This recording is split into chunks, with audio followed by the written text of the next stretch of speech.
Histoire de la princesse Rosette. Chapitre 1er. La ferme.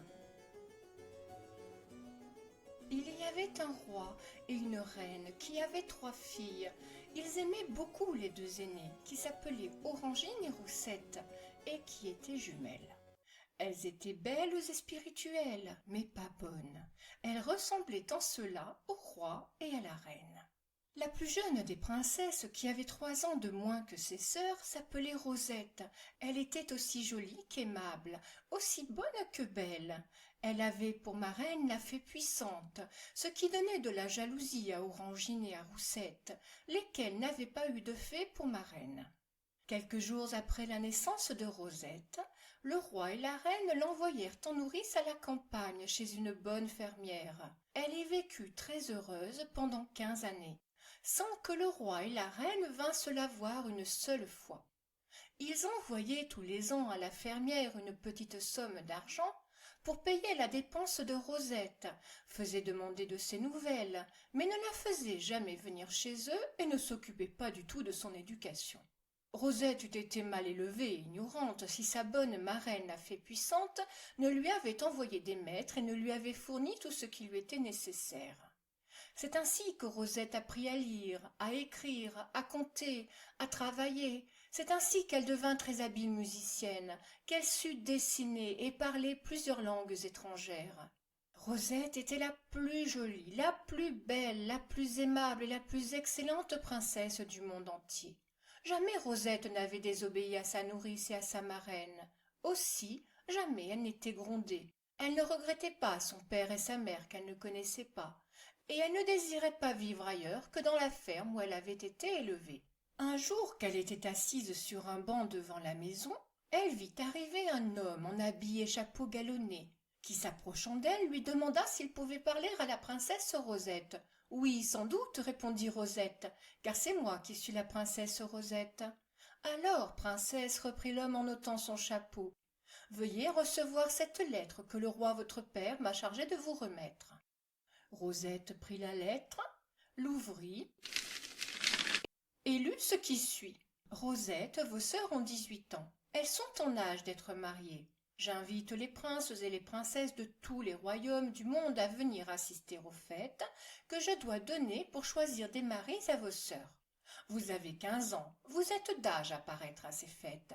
Vous pouvez venir passer 3 jours chez moi. Je vous enverrai chercher dans 8 jours.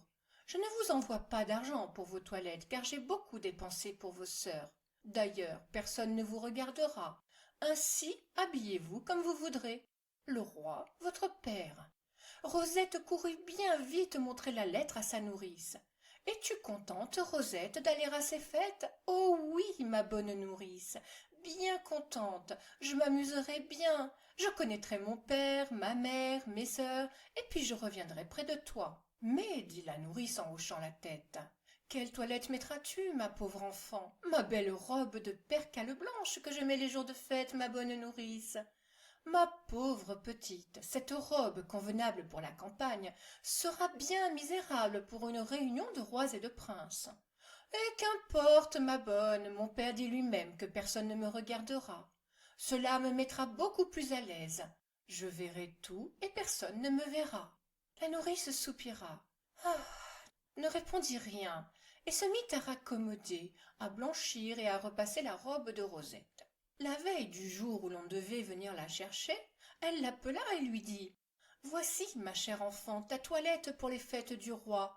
Ménage bien ta robe, car tu n'en as pas d'autre, et je ne serai pas là pour la blanchir ou la repasser. » « Merci, ma bonne nourrice, sois tranquille, j'y ferai bien attention. » La nourrice réunit dans une petite caisse la robe, un jupon blanc, des bas de coton, des souliers de peau noire et un petit bouquet de fleurs que Rosette devait mettre dans ses cheveux.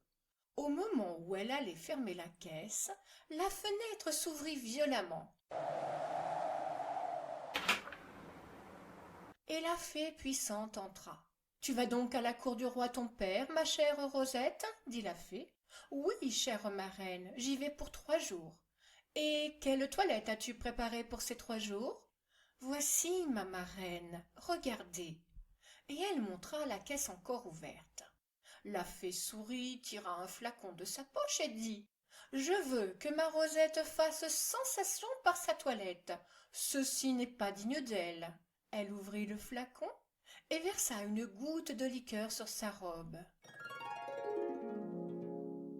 Immédiatement, la robe devint jaune, chiffonnée, et se changea en grosse toile à torchons. Une autre goutte sur les bas en fit de gros bas de filoselle bleu. Une troisième goutte sur le bouquet en fit une aile de poule.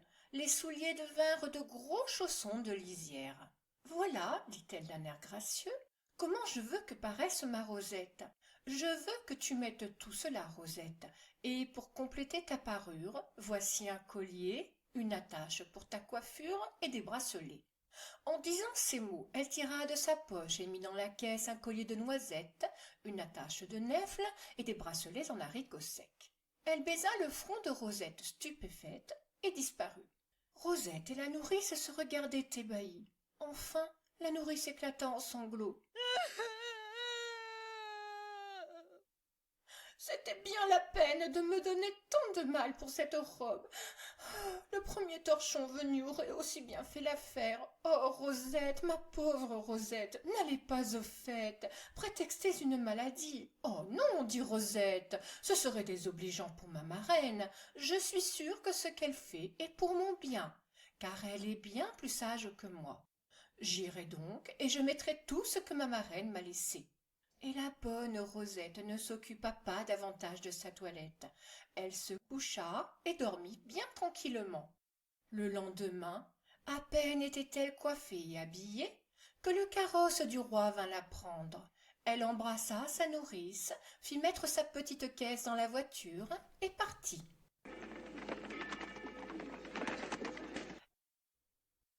Chapitre 2.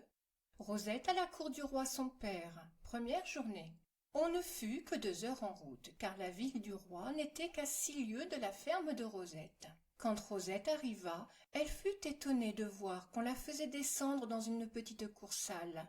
Un page l'attendait. « Venez, princesse, je suis chargé de vous conduire dans votre appartement. »« Ne pourrais-je voir la reine ?» demanda timidement Rosette. « Vous la verrez, princesse, dans 2 heures, quand on se réunira pour dîner. En attendant, vous pourrez faire votre toilette. » Rosette suivit le page qui la mena dans un long corridor, au bout duquel était un escalier. Elle monta longtemps avant d'arriver à un autre corridor où était la chambre qui lui était destinée. C'était une petite chambre en mansarde, à peine meublée. La reine avait logé Rosette dans une chambre de servante. Le page déposa la caisse de Rosette dans un coin et lui dit d'un air embarrassé: « Veuillez m'excuser, princesse, si je vous ai emmenée dans cette chambre si indigne de vous. La reine a disposé de tous ses appartements pour les rois et reines invités. Il ne lui en restait plus et... »« Bien, bien, dit Rosette en souriant. Je ne vous en veux nullement de mon logement, je m'y trouverai très bien. Je viendrai vous chercher, princesse, pour vous mener chez le roi et la reine, quand l'heure sera venue. Je serai prête, dit Rosette. Au revoir, joli page. Rosette se mit à défaire sa caisse. Elle avait le cœur un peu gros. Elle tira en soupirant sa sale robe en toile à torchons et le reste de sa toilette, et elle commença à se coiffer devant un morceau de glace qu'elle trouva dans un coin de la chambre. Elle était si adroite, elle arrangea si bien ses beaux cheveux blonds, son aile de poule et la tache faite de nèfles, que sa coiffure la rendait 10 fois plus jolie.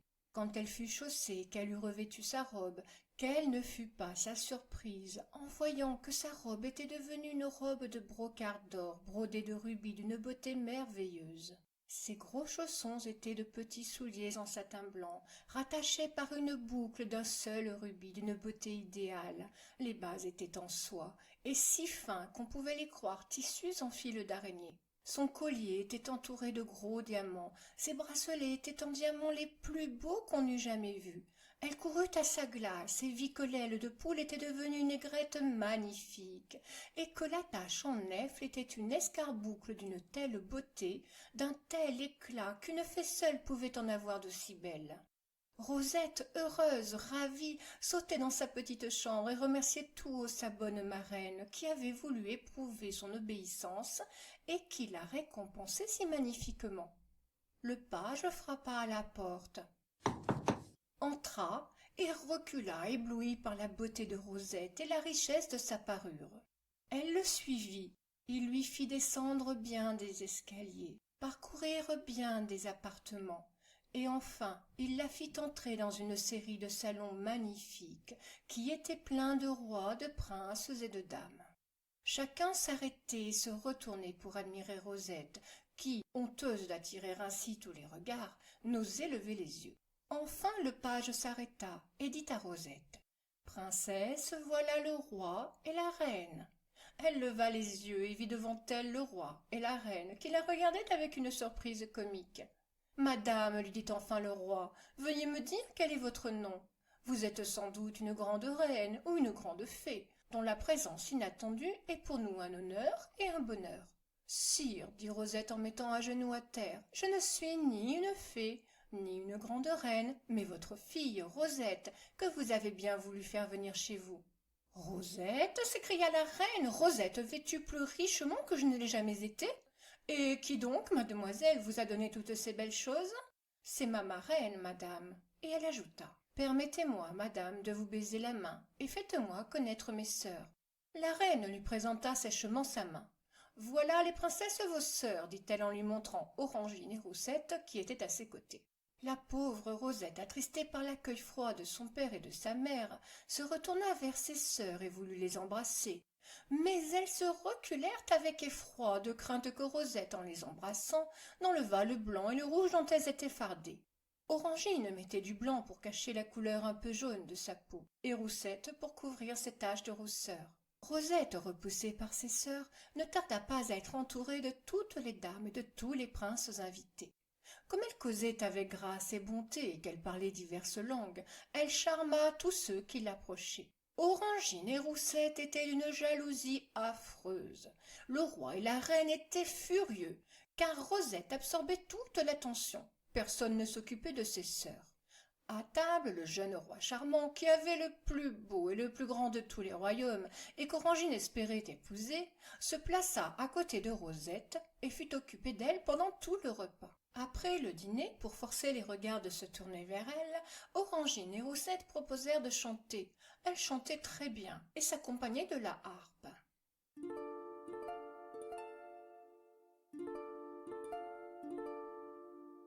Rosette, qui était bonne et qui désirait que ses sœurs l'aimassent, applaudit tant qu'elle put le chant de ses sœurs et vanta leur talent. Orangine, au lieu d'être touchée de ce généreux sentiment, espéra jouer un mauvais tour à Rosette en l'engageant à chanter à son tour. Rosette s'en défendit modestement. Ses sœurs, qui pensèrent qu'elle ne savait pas chanter, insistèrent vivement. La reine elle-même, désirant humilier la pauvre Rosette, se joignit à Orangine et à Roussette et lui ordonna de chanter. Rosette fit un salut à la reine. « J'obéis, dit-elle. » Elle prit la harpe. La grâce de son maintien étonna ses sœurs. Quand elle commença à préluder sur la harpe, elles auraient bien voulu l'arrêter, car elles virent que le talent de Rosette était bien supérieur au leur. Mais quand elle chanta de sa voix belle et mélodieuse une romance composée par elle sur le bonheur d'être bonne et d'être aimée de sa famille, il y eut un tel frémissement d'admiration, un enthousiasme si général que ses sœurs faillirent s'évanouir de dépit. Le roi charmant semblait transporté d'admiration. Il s'approcha de Rosette les yeux mouillés de larmes et lui dit: « Charmante et aimable princesse, jamais une voix plus douce n'a frappé mes oreilles. Je serais heureux de vous entendre encore. » Rosette, qui s'était aperçue de la jalousie de ses sœurs, s'excusa en disant qu'elle était fatiguée. Mais le roi charmant, qui avait de l'esprit et de la pénétration, devina le vrai motif du refus de Rosette, et l'en admira davantage. La reine, irritée des succès de Rosette, termina de bonne heure la soirée. Chacun rentra chez soi. Rosette se déshabilla. Elle ôta sa robe et le reste de sa parure, et mit le tout dans une magnifique caisse en ébène, qui se trouva dans sa chambre sans qu'elle sût comment. Elle retrouva dans sa caisse de bois la robe en torchon, l'aile de poule, les noisettes, les nèfles, les haricots, les chaussons et les bas bleus. Elle ne s'en inquiéta plus, certaine que sa marraine viendrait à son secours. Elle s'attrista un peu de la froideur de ses parents, de la jalousie de ses sœurs, mais comme elle les connaissait bien peu, cette impression pénible fut effacée par le souvenir du roi charmant, qui paraissait si bon et qui avait été si aimable pour elle. Elle s'endormit promptement et s'éveilla tard le lendemain. Chapitre 3. Conseil de famille. Pendant que Rosette n'était occupée que de pensées riantes et bienveillantes, le roi, la reine et les princesses Orangine et Roussette étouffaient de colère. Ils s'étaient réunis tous quatre chez la reine. « C'est affreux, disaient les princesses, d'avoir fait venir cette odieuse Rosette, qui a des parures éblouissantes, qui se fait regarder et admirer par tous les nigauds de rois et de princes. Est-ce donc pour nous humilier, mon père, que vous l'avez appelée ? Je vous jure, mes belles, répondit le roi, que c'est par ordre de la fée puissante que je lui ai écrit de venir. D'ailleurs, j'ignorais qu'elle fût si belle et que... Si belle, interrompirent les princesses. Où voyez-vous qu'elle soit belle? Elle est laide et bête, c'est sa toilette qui l'a fait admirer. Pourquoi ne nous avez-vous pas donné vos plus belles pierreries et vos plus belles étoffes? Nous avons l'air de souillons auprès de cette orgueilleuse. Et où aurais-je pris des pierreries de cette beauté? Je n'en ai pas qui puissent leur être comparées. C'est sa marraine, la fée, qui lui a prêté les siennes. Pourquoi aussi avoir appelé une fée pour être marraine de Rosette, tandis que nous n'avions eu que des reines pour marraine? Ce n'est pas votre père qui l'a appelée, reprit la reine, c'est bien la fée elle-même qui, sans être appelée, nous apparut et nous signifia qu'elle voulait être marraine de Rosette. Il ne s'agit pas de se quereller, dit le roi, mais de trouver un moyen pour nous débarrasser de Rosette et empêcher le roi charmant de la revoir. Oh, rien de plus facile, dit la reine. Je la ferai dépouiller demain de ses bijoux et de ses belles robes. Je la ferai emmener par mes gens, et on la ramènera à sa ferme d'où elle ne sortira plus jamais.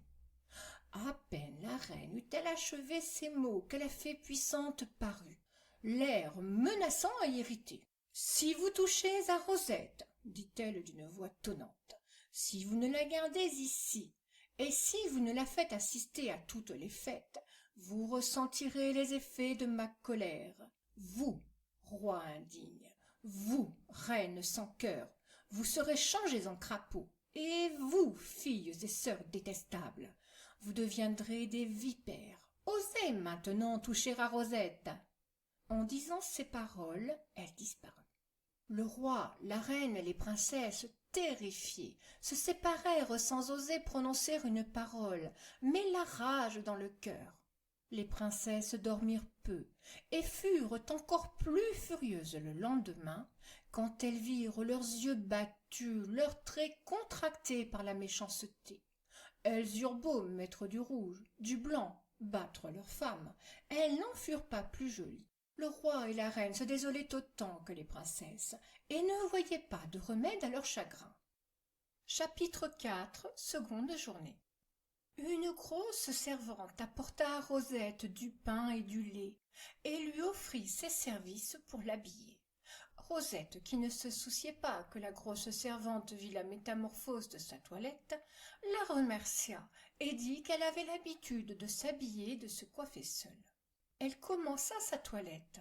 Quand elle se fut bien lavée, bien peignée, elle se coiffa et voulut mettre dans ses cheveux la superbe escarboucle de la veille. Mais elle vit avec surprise que le coffre d'ébène avait disparu. À sa place était la petite caisse de bois, avec un papier dessus. Elle le prit et lut. « Vos effets sont chez vous, Rosette. Revêtez, comme hier, les vêtements que vous avez apportés de la ferme. » Rosette n'hésita pas, certaine que sa marraine viendrait à son secours. Elle arrangea son aile de poule d'une manière différente de la veille, ainsi que la tache en nèfles, mit sa robe, sa chaussure, son collier, ses bracelets. Ensuite elle alla se poser devant la glace. Quand elle s'y regarda, elle demeura éblouie. Elle avait le plus ravissant et le plus riche costume de cheval. La robe était une amazone en velours bleu de ciel, avec des boutons de perles grosses comme des noix. Le bas était bordé d'une torsade de perles grosses comme des noisettes. Elle était coiffée d'une petite toque en velours bleu de ciel, avec une plume d'une blancheur éblouissante, qui retombait jusqu'à sa taille, et qui était rattachée par une perle d'une grosseur et d'une beauté inouïes. Elle était coiffée d'une petite toque en velours bleu de ciel, avec une plume d'une blancheur éblouissante qui retombait jusqu'à sa taille et qui était rattachée par une perle d'une grosseur et d'une beauté inouïe. Les brodequins étaient également en velours bleu, brodés de perles et d'or. Les bracelets et le collier étaient en perles si belles qu'une seule eût payé tout le palais du roi. Au moment où elle allait quitter sa chambre pour suivre le page qui frappait à la porte, une voix dit à son oreille: « Rosette, ne montez pas d'autre cheval que celui que vous présentera le roi charmant. » Elle se retourna, ne vit personne, et ne douta pas que cet avis ne lui vînt de sa marraine. « Merci, chère marraine, dit-elle à demi-voix. Elle sentit un doux baiser sur sa joue, et sourit avec bonheur et reconnaissance. Le page l'amena, comme la veille, dans les salons, où elle produisit plus d'effet encore. Son air doux et bon, sa ravissante figure, sa tournure élégante, sa toilette magnifique, captivèrent tous les regards et tous les cœurs. Le roi charmant, qui l'attendait, alla au-devant d'elle, lui offrit son bras, et la mena jusque près du roi et de la reine, qui la reçurent avec plus de froideur encore que la veille. Orangine et Roussette crevaient de dépit à la vue de la nouvelle toilette de Rosette. Elles ne voulurent même pas lui dire bonjour. Rosette restait un peu embarrassée de cet accueil. Le roi charmant, voyant son embarras, s'approcha d'elle et lui demanda la permission d'être son chevalier pendant la chasse dans la forêt. « Ce sera un grand plaisir pour moi, sire, » répondit Rosette, qui ne savait pas dissimuler. « Il me semble, dit-il, que je suis votre frère, tant je me sens d'affection pour vous, charmante princesse. Permettez-moi de ne pas vous quitter, et de vous défendre envers et contre tous. Ce sera pour moi un honneur et un plaisir que d'être en compagnie d'un roi si digne du nom qu'il porte. » Le roi charmant fut ravi de cette réponse, et malgré le dépit d'Orangine et de Roussette, et leurs tentatives pour l'attirer vers elle, il ne bougea plus d'auprès de Rosette. Après le déjeuner, on descendit dans la cour d'honneur pour monter à cheval. Un page amena à Rosette un beau cheval noir que 2 écuyers contenaient avec peine, et qui semblait vicieux et méchant. « Vous ne pouvez monter ce cheval, princesse, dit le roi charmant. Il vous tuerait. Amenez-en un autre, ajouta-t-il en se tournant vers le page. Le roi et la reine ont donné des ordres pour que la princesse ne montât pas d'autre cheval que celui-ci, répondit le page. Chère princesse, veuillez attendre un moment. Je vais vous amener un cheval digne de vous porter, mais de grâce, ne montez pas celui-ci. Je vous attendrai, sire, dit Rosette avec un gracieux sourire. Peu d'instants après, le roi charmant reparut, menant lui-même un magnifique cheval, blanc comme la neige. Sa selle était en velours bleu brodé de perles, sa bride était en or et en perles. Quand Rosette voulut monter dessus, le cheval s'agenouilla et ne se releva que lorsque Rosette fut bien placée sur sa selle. Le roi charmant sauta lestement sur son beau cheval alezan et vint se placer aux côtés de Rosette. Le roi, la reine et les princesses qui avaient tout vu étaient pâles de colère, mais ils n'osèrent rien faire de peur de la fée puissante. Le roi donna le signal du départ. Chaque dame avait son cavalier. Orangine et Roussette durent se contenter de 2 petits princes qui n'étaient ni beaux ni aimables comme le roi charmant. Elles furent si maussades que ces princes jurèrent que jamais ils n'épouseraient des princesses si peu aimables. Au lieu de suivre la chasse, le roi charmant et Rosette restèrent dans les belles allées de la forêt. Ils causaient et se racontaient leur vie. « Mais, dit Charmant, si le roi votre père s'est privé de votre présence, comment vous a-t-il donné ces plus beaux bijoux, des bijoux dignes d'une fée ?»« C'est à ma bonne marraine que je les dois, répondit Rosette, et elle raconta au roi comme quoi elle avait été élevée dans une ferme, comme quoi elle devait tout ce qu'elle savait et tout ce qu'elle valait à la fée puissante, qui avait veillé à son éducation et qui lui donnait tout ce qu'elle pouvait désirer. Charmant l'écoutait avec un vif intérêt et une tendre compassion. À son tour, il lui raconta qu'il était resté orphelin dès l'âge de 7 ans, que la fée Prudente avait présidé à son éducation, que c'était elle qui l'avait envoyé aux fêtes que donnait le roi, en lui disant qu'il trouverait à ces fêtes la femme parfaite qu'il cherchait. Je crois en effet, chère Rosette, avoir trouvé en vous la femme parfaite dont me parlait la fée. Daignez associer votre vie à la mienne, et autorisez-moi à vous demander à vos parents. Avant de vous répondre, cher prince, il faut que j'obtienne la permission de ma marraine, mais croyez que je serai bien heureuse de passer ma vie près de vous. La matinée s'écoula ainsi fort agréablement pour Rosette et Charmant. Ils revinrent au palais faire leur toilette pour le dîner. Rosette monta dans sa laide mansarde. En y entrant, elle vit un magnifique coffre en bois de rose qui était ouvert et vide. Elle se déshabilla, et à mesure qu'elle ôta ses effets, ils allaient se ranger d'eux-mêmes dans le coffre, qui se referma quand tout fut placé. Elle se recoiffa et se rhabilla encore avec soin. Et, quand elle courut à sa glace, elle ne put retenir un cri d'admiration. Sa robe était en gaze, qui semblait faite d'ailes de papillon tant elle était fine, légère et brillante. Elle était parsemée de diamants qui brillaient comme des étincelles. Le bas de la robe, le corsage et la taille étaient garnis de franges de diamants éclatants comme des soleils. Sa tête était à moitié couverte d'une résille de diamants terminée par de gros glands de diamants qui tombaient jusque sur son cou. Chaque diamant était gros comme une poire et valait un royaume. Son collier, ses bracelets étaient en diamants si gros et si étincelants qu'ils faisaient mal aux yeux lorsqu'on les regardait fixement. Rosette remercia tendrement sa marraine et sentit encore sur sa joue le doux baiser du matin. Elle suivit le page, entra dans les salons. Le roi charmant l'attendait à la porte, lui offrit son bras, la mena jusqu'au salon où étaient le roi et la reine. Rosette alla les saluer. Charmant vit avec indignation les regards furieux que jetaient à la pauvre Rosette le roi, la reine et les princesses. Comme le matin, il resta près d'elle et fut témoin de l'admiration qu'inspirait Rosette et du dépit de ses sœurs. Rosette était triste de se voir l'objet de la haine de son père, de sa mère, de ses sœurs. Charmant s'aperçut de sa tristesse et lui en demanda la cause. Elle la lui dit franchement.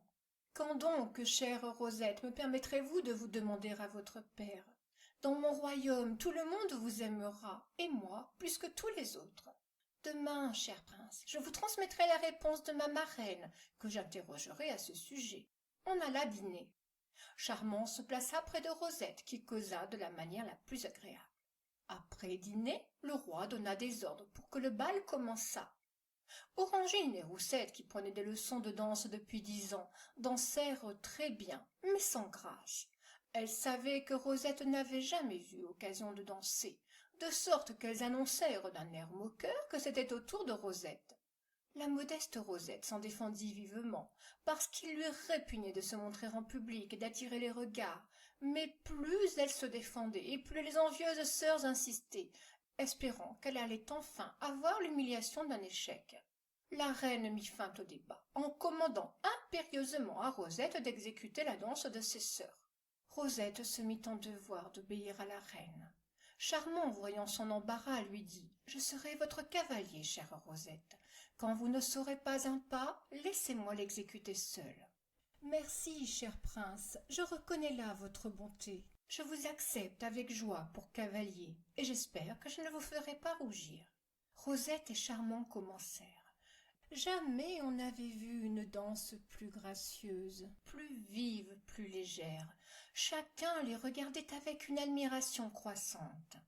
C'était tellement supérieur à la danse d'Orangine et de Roussette que celles-ci, ne pouvant plus contenir leur fureur, voulurent s'élancer sur Rosette pour la souffleter et lui arracher ses diamants. Le roi et la reine, qui ne les perdaient pas de vue et qui devinèrent leurs intentions, les arrêtèrent et leur dirent à l'oreille « Prenez garde à la fée puissante, patience, demain sera le dernier jour. » Quand la danse fut terminée, Les applaudissements éclatèrent de toutes parts. Et chacun demanda avec insistance à Rosette et Charmant de recommencer. Comme ils n'étaient pas fatigués, ils ne voulurent pas se faire prier et exécutèrent une danse nouvelle, plus gracieuse et plus légère encore que la précédente. Pour le coup, Orangine et Roussette n'y tinrent plus.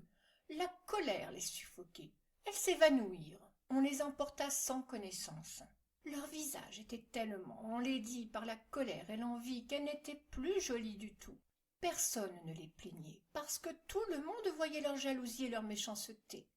Les applaudissements et l'enthousiasme pour Rosette devinrent si bruyants que pour s'y soustraire, elle se réfugia dans le jardin où Charmant la suivit.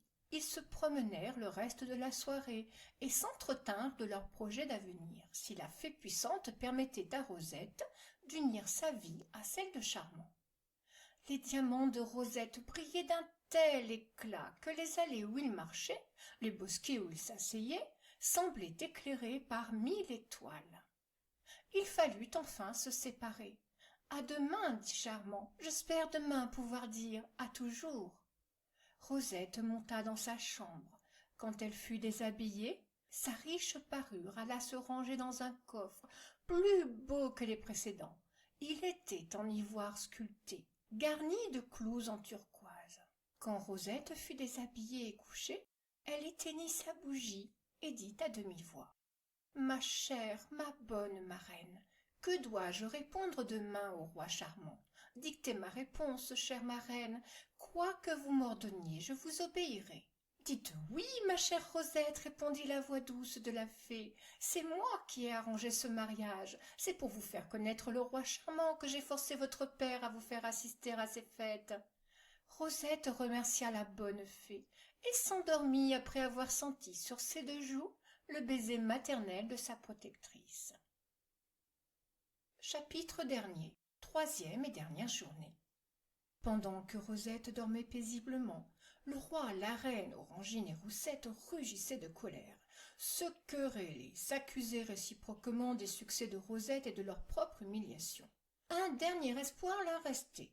Le lendemain devait avoir lieu une course en char. Chaque char attelé de 2 chevaux devait être conduit par une dame. On résolut de donner à Rosette un char très élevé et versant, attelé de 2 jeunes chevaux fougueux et non dressés. « Le roi Charmant n'aura pas, dit la reine, un char et des chevaux de rechange comme le cheval de selle de ce matin. Il lui était facile de prendre un des siens, mais il ne pourra pas trouver un char tout attelé. » La consolante pensée que Rosette pouvait être tuée ou grièvement blessée, défigurée le lendemain, ramena la paix entre ces 4 méchantes personnes. Elles allèrent se coucher, rêvant au meilleur moyen de se débarrasser de Rosette, si la course en char ne suffisait pas.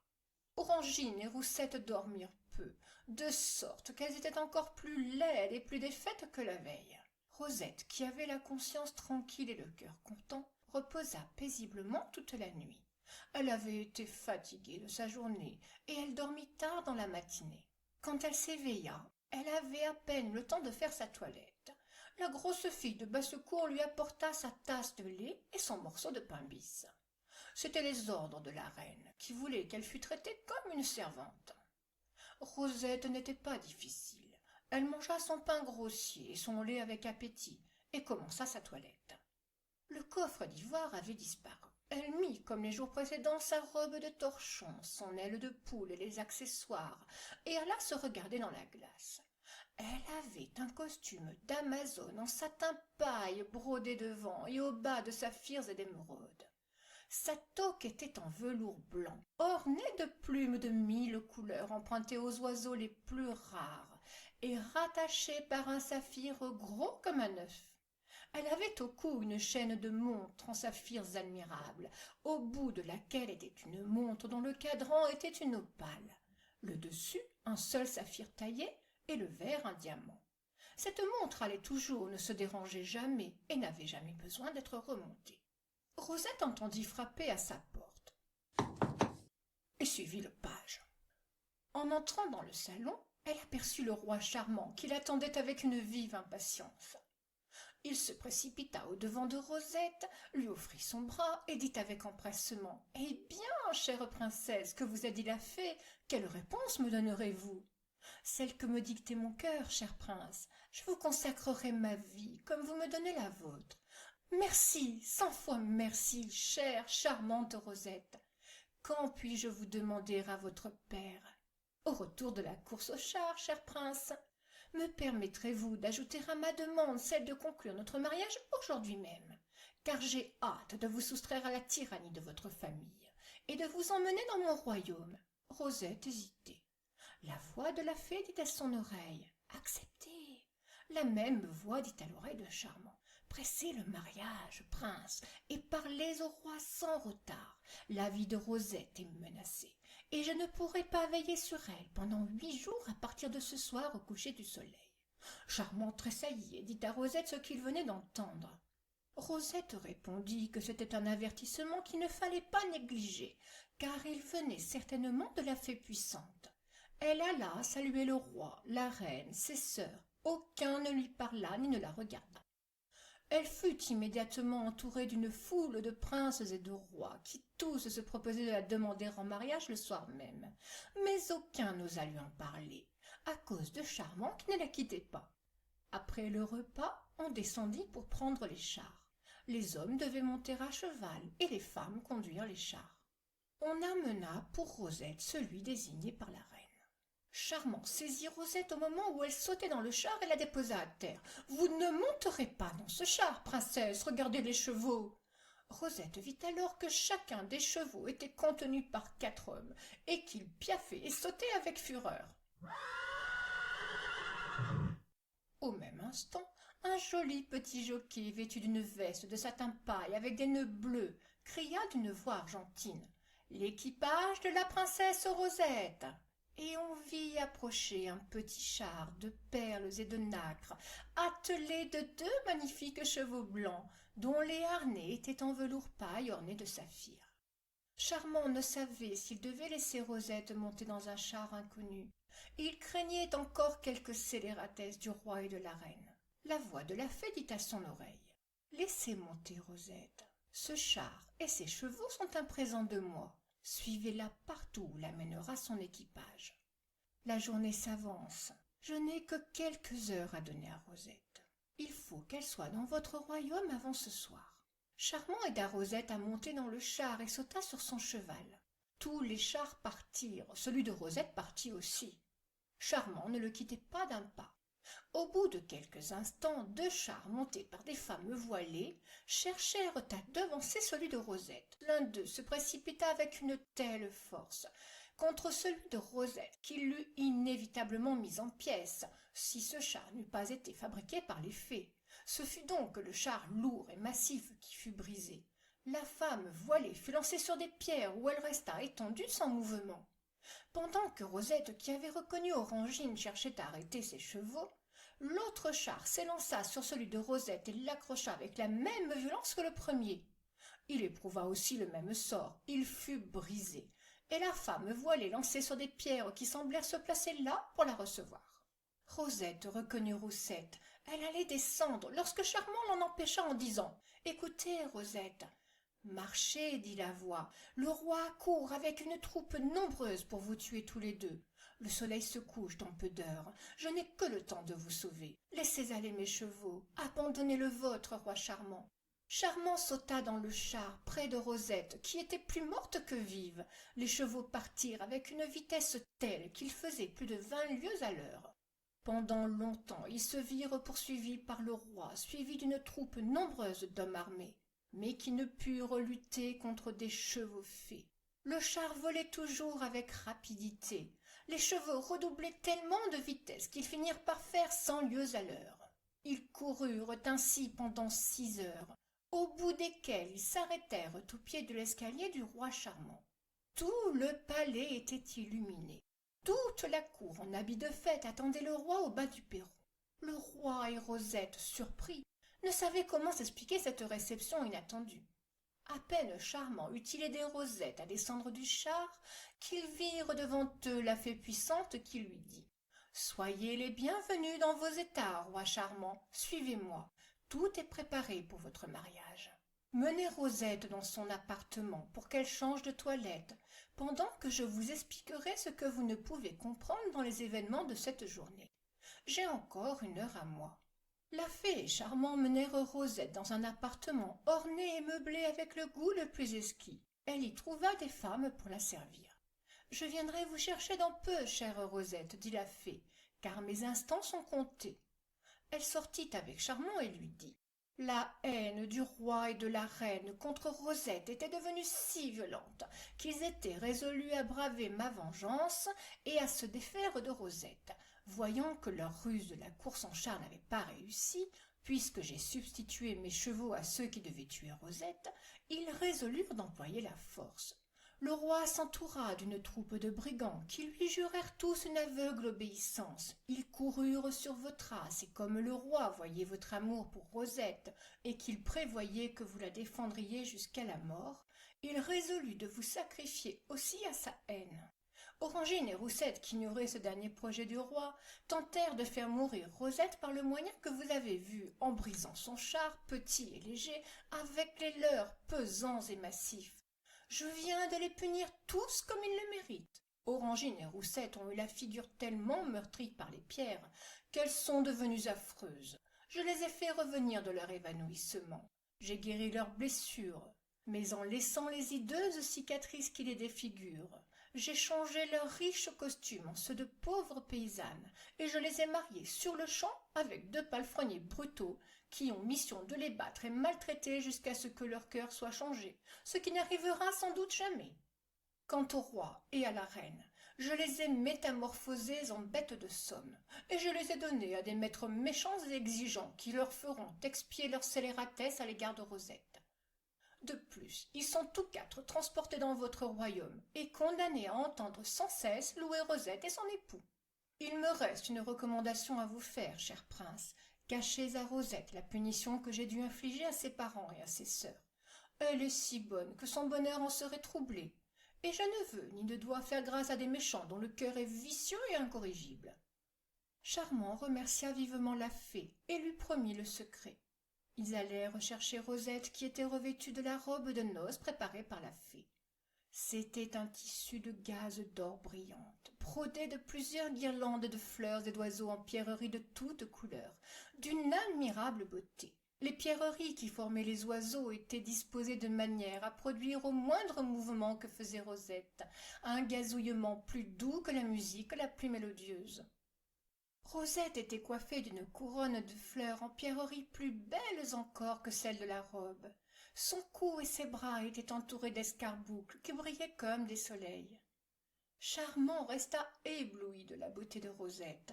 La fée le tira de son extase en lui disant « Vite, vite, marchons, je n'ai plus qu'une demi-heure, après laquelle je dois me rendre près de la reine des fées, où je perds toute ma puissance pendant 8 jours. Nous sommes toutes soumises à cette loi, dont rien ne peut nous affranchir. » Charmant présenta la main à Rosette, la fée les précédait. Ils marchèrent vers la chapelle, qui était splendidement éclairée. Charmant et Rosette reçurent la bénédiction nuptiale. En rentrant dans les salons, ils s'aperçurent que la fée avait disparu. Comme ils étaient sûrs de la revoir dans 8 jours, ils ne s'en affligèrent pas. Le roi présenta la nouvelle reine à toute sa cour. Tout le monde la trouva aussi charmante, aussi bonne que le roi, et chacun se sentit disposé à l'aimer comme on aimait le roi. Par une attention très aimable, la fée avait transporté dans le royaume de Charmant la ferme où avait été élevée Rosette et tous ses habitants.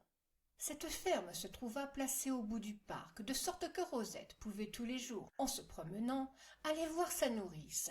La fée avait eu soin aussi de transporter dans le palais de Rosette les coffres qui contenaient les riches toilettes des fêtes auxquelles Rosette avait assisté. Rosette et Charmant furent heureux. Ils s'aimèrent toujours tendrement. Rosette ne connut jamais la terrible punition de son père, de sa mère, de ses sœurs. Quand elle demanda à Charmant comment ses sœurs se trouvaient de leur chute, il lui répondit qu'elles avaient eu le visage écorché, mais qu'elles étaient guéries, mariées, et que la fée avait défendu à Rosette de s'en occuper. Rosette n'en parla donc plus. Quant à Orangine et Roussette, plus elles étaient malheureuses, et plus leur cœur devenait méchant. Aussi restèrent-elles toujours laides et servantes de basse-cour. Le roi et la reine, changés en bêtes de somme, n'eurent d'autre consolation que de se donner des coups de dents, des coups de pied. Ils furent obligés de mener leur maître aux fêtes qui se donnèrent pour le mariage de Rosette, et ils manquèrent crever de rage en entendant les éloges qu'on lui prodiguait, et en la voyant passer, belle, radieuse et adorée de Charmant. Ils ne devaient revenir à leur forme première que lorsque leur cœur serait changé. On dit que, depuis 6000 ans, ils sont toujours bêtes de somme.